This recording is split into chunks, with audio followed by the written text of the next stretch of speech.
around. The pumpkin is floating around the head. The pumpkin is floating around the head. Hey, good morning. It's 5 a.m. Mester Scrum. Hope everybody's doing well today. It is Saturday. It's not 5 a.m. It's like 6:09. So we got a little bit late. This is episode number 75. And we got special effects, right? We got a floating lighted pumpkin for all those people in podcast world. And it's Saturday, and we're up early. Sorry, it's not 5 a.m. I was up getting the lights, figuring out whether or not I wanted to do the lights because the one light's really bright, and I don't know if the pumpkin would come through. Pumpkin. Anyway, so we talk about Scrum and Agile and business activities and things like that, what's going on. I got a lot of stuff to do even on a Saturday. Always something's going on. I'm going to go check out, hopefully, the future building for my 501(c) activity that we're working on. Still haven't said everything about that, but I think I will shortly, which has nothing to do with Scrum and Agile, though, however, I do want to get the organization working in a very Scrum and Agile fashion, so it'll bleed into that organization too, trust me, because it's just a way of working, right? And lots of things to do. So it's Saturday. We're talking a little bit. I know PMI.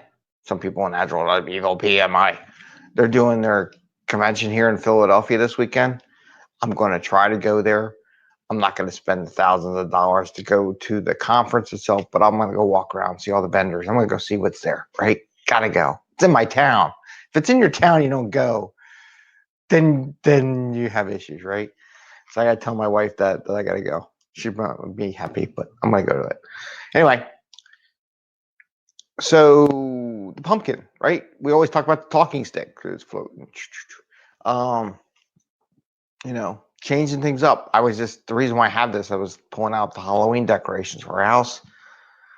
This is a perfect little talking stick handover. It's lit up too. I wish there was a timer. I wish there was a sensor like it would light up when it moves and it would stay lit and then it would have a little timer. Like if you stop moving it, it would go off or something. Somehow I could time everybody. It'd be under a minute during daily Scrum. That would be awesome.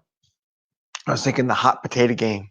Maybe that would be funny. That might be just funny just for, you know what? I want to see if they still have a hot potato game in the store that you can crank up and get it buzzing and then hand it and whoever's got it, that would be funny during Daily Scrum. If I can find one, I will bring it here and I will demonstrate it to you all. Anyway, put that in there. Pumpkin's taking over the window. Yes, it's Saturday. I'm going a little crazy because I've been up early. Up since 5 a.m.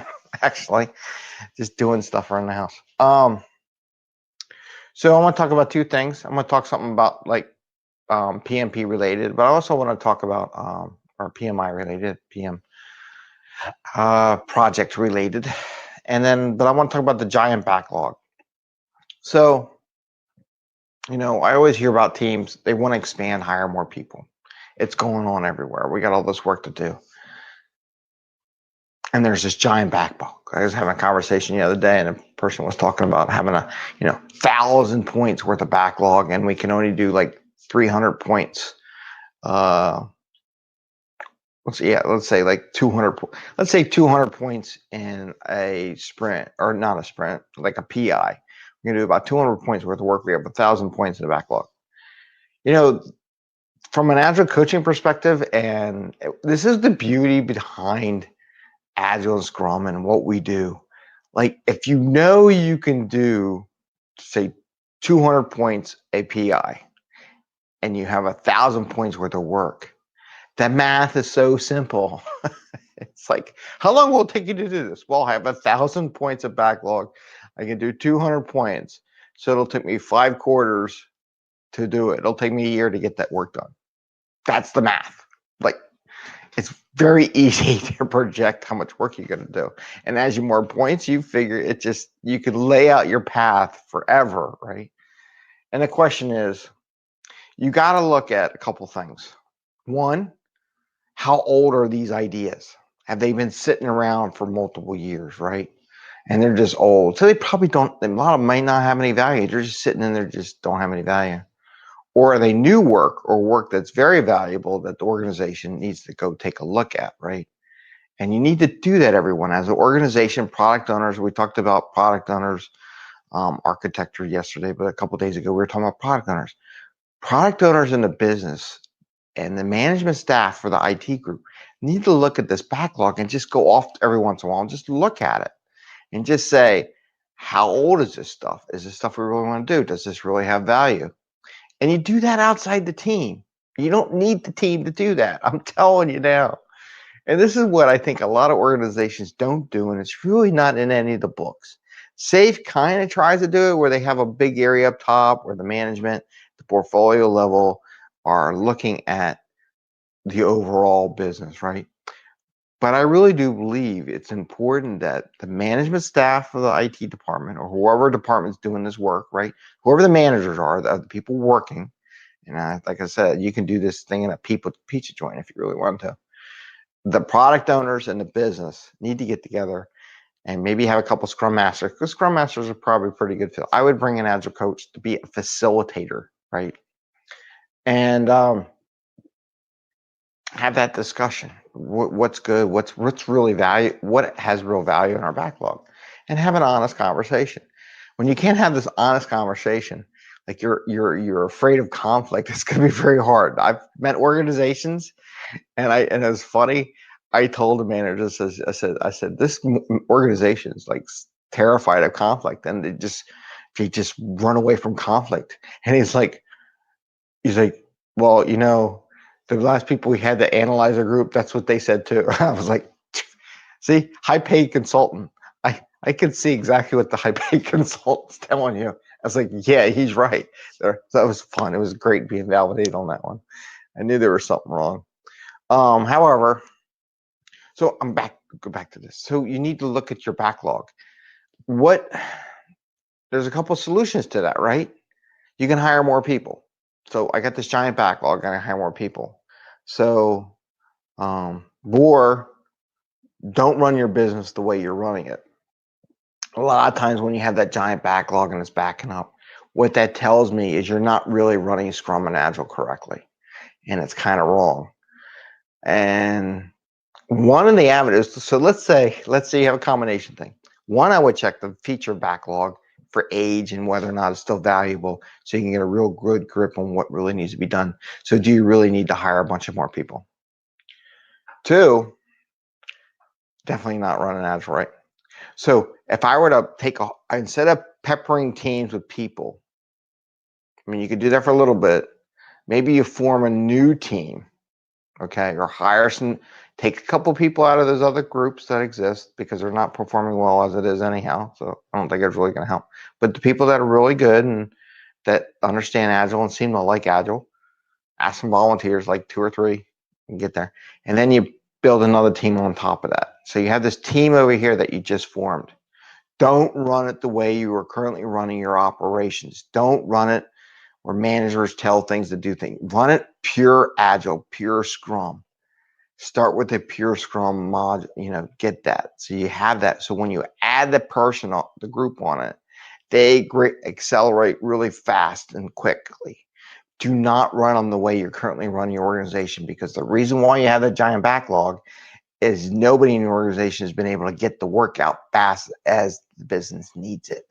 So there's a reason why so don't run it the way you're currently running it, right?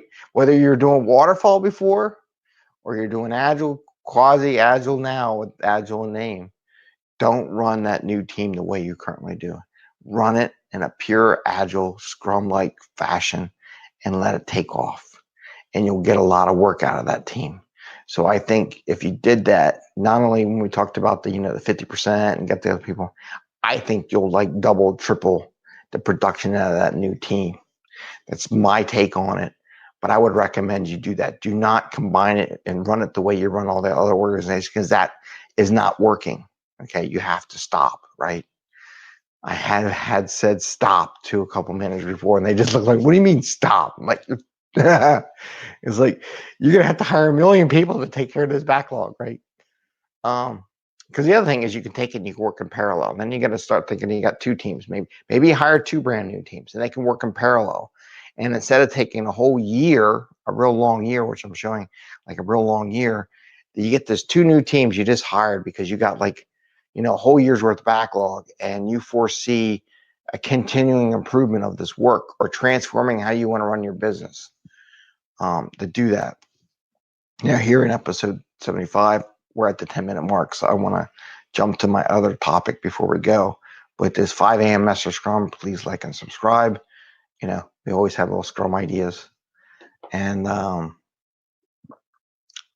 so that gives you an idea what to look at. And you can always, if you see your organization doing that and you want to send me questions, please feel free. More than happy to work with you. Getting pulled in another group that's asking me questions about how they operate, and I'm more than happy to help out. Mostly because I love it. I love analyzing this stuff, so it kind of gets geeky. Sometimes I do a lot of things for free just to see what you're doing, and I learn from it. So I learn from the interaction. So because it's PMI this week here in Philadelphia, and I'm going to go over to their displays and go see the vendors. Paid $150, go walk around. I'm not going to spend $1,000 to go see the lectures and stuff like that. Maybe one year I will, not this year. Get too much stuff going on. And I think my wife would kill me. She would. Just bought lights for the show. So lights, PMI. I got lights because I want to do interviews. We're going to do some new stuff in the future. So that's coming. I got ideas. I want to transform how I do this. But it's still a one-person show. PMI. In PMP, they tell you one of the items in their thing is having a project charter. And there's a lot of similarity between PMP, Six Sigma, Agile and Scrum, things like that. And one of the areas is project charter. And forming some tiger groups, right? And I'm coming up with a little project charter, but I'm going to run the group as a Scrum team. I'm going to facilitate. I'm going to play Scrum Master for this tiger team, right? They're in for it, right? Like, oh God, Greg's going to be Scrum Master. We're in trouble. So project charters. What's in a project charter? It has a one-line title, which is just like your team or project or work you're going to take on, right? And that's very agile. We want to know what the vision is. Has a couple of vision statements in it, which is agile, right? Or you can say in that project title, it's just like our sprint planning, our sprint goal. So if you have a release goal or feature goal or whatever, that's in the project title, right? So it's the same stuff. It's no different. It's taking the best and using it and applying it as you go. List of people that are going to participate. No different, right? We got people, what their jobs are, what their expertise, what they're bringing to the table. How much time they're going to participate, like how much time percentage wise, and everybody says you should be 100% dedicated. And I agree that you want to be dedicated, but however, when you do these projects, sometimes you get people and you only get 25% of the time. So, but you run it like a Scrum, but what you got to be is realistic. When you split this time up, you don't get 100% capacity for those people. You only get 25% capacity because the other 75, they're off doing their work normally, right? But if you have something you really got to fix because it's killing your teams and it's really all the teams that are being affected by it and you want to do it this way and bring some people that from multiple teams, how do we fix this problem? You only get like 25% of the time. So you only have 25% capacity. Don't put a backlog that's super large backlogs. I like doing it this way because it's stacked, a vertical stack in my hands, right? But put a small little backlog because per sprint, right? And it's still going to run it in sprint fashion because they can only do so much work. So don't make them think like, oh, I'm never going to get done. I'm stressing out because I'm on this tiger team and I got a million things to do. No.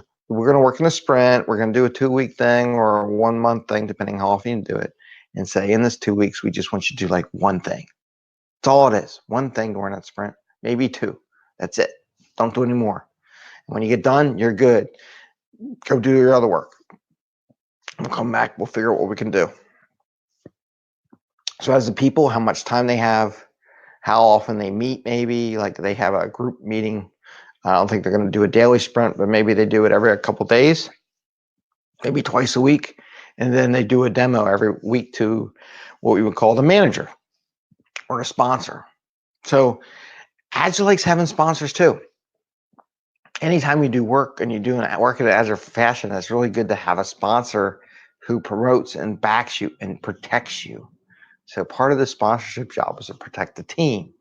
So, which is very similar to the way we work. The product owner, right? The product owner, the sponsor is the customer's voice. Well, they're not, but they protect the team. So it's very Agile-like. And when we do a team norms, right? In that project charter, you might put some initial team norms, how the team's going to operate. We're going to meet once a week. It's going to be on a Friday. It's going to be for a half hour. We'll chat on Slack or something. We'll post our stuff in SharePoint. We're going to run it in Jira. We're going to update as we go. Be on time to have meetings. If you can't make it, let the teams know. If you get blocked, let the teams know. So that is your team norm, right? You can put that in your charter, right? So everybody knows how you can operate. So it's a team charter where the sponsor sees it. Everybody's a member of it. You can put your norms, how you're going to operate in there. But that's all Agile. So when people say, oh, PMP is so much different from Agile, there are a lot of things that are similar between the operations that you take from one world and apply perfectly in the other world. Now, they may break up a little bit in what they're called and where they go, but they're basically the same stuff. So when everybody's, oh, that's PMP and this is Agile and nowhere in between shall the two meet. Well, I'm be honest with you, having done both worlds, they meet an awful lot. Okay. There's a lot of cross on the two activities. It's not we don't want as much documentation as world and PMP or PMI type things. Sometimes they want a lot of documentation. Just because they want all the answers, and the Agile world is like, no, you figure out the answers because you'll come up with a better product that way than me telling you exactly what to do. So anyway, that's what we got for the show. It's been 17 minutes. Kind of went over, but talked about the giant backlog. How do you lay it out? I mean, that's kind of PMP-ish too, right? It's like, what's my schedule? Well, I have 1,000 points. I can do 200 points a quarter. So it's 5 quarters. So it's 5 quarter, year and a quarter. There you go. There's my schedule. What do you want? You want anything else? I don't know. Anyway, do the hand toss with the pumpkin. And you all have, let me make him come in. He's coming in. He's looking. I'm just messing with the YouTube video right now with the pumpkin. Just having.